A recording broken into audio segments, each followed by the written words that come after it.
Alors j'ai vu de sacrés commentaires sur ma dernière vidéo, je te la montre tout de suite. Je m'adresse à tous les mécanos, j'ai acheté une nouvelle voiture, alors qu'est-ce que ça peut être?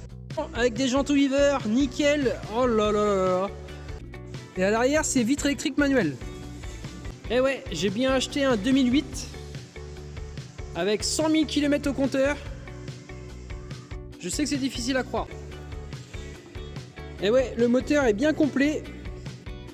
Et après tu vas me dire, mais t'es pas bien, t'as acheté un moteur pure tech, pure merde, tout ce que tu veux. Si j'ai acheté cette voiture là pas chère, c'est qu'il y a un problème dessus. Donc forcément, sur ces moteurs là, pure tech là, le problème de base, c'est la courroie de distribution qui baigne dans l'huile. Donc je te rassure là-dessus, c'est pas ça. Le problème sur ce moteur là, c'est perte de compression sur le C1 numéro 2, j'ai plus que 2 barres de compression.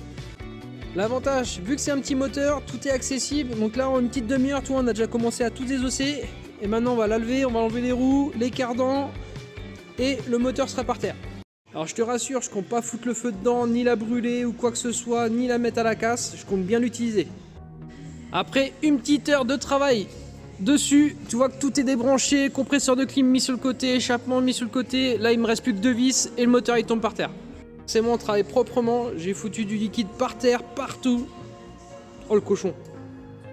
Allez hop, il est descendu. On va retirer la bête. Là le bestiau.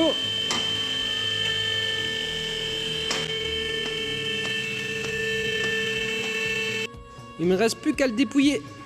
Pour ça on va commencer par le petit faisceau électrique, la boîte de vitesse, les organes supérieurs, les organes inférieurs, l'échappement, alternateur.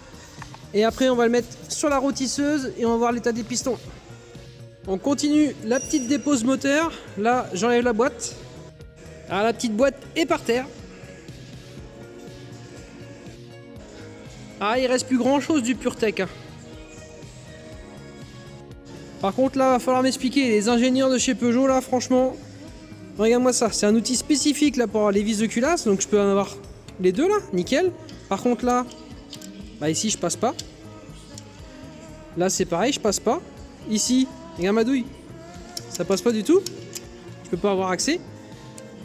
Je peux avoir que les extérieurs. Ah, c'est génial. Alors je me suis dit tout de suite, on va prendre une petite douille. Là ça coule nickel. Mais laisse tomber toi. Tu veux que je desserre ça comment ça? C'est serré au couple, je sais pas combien là.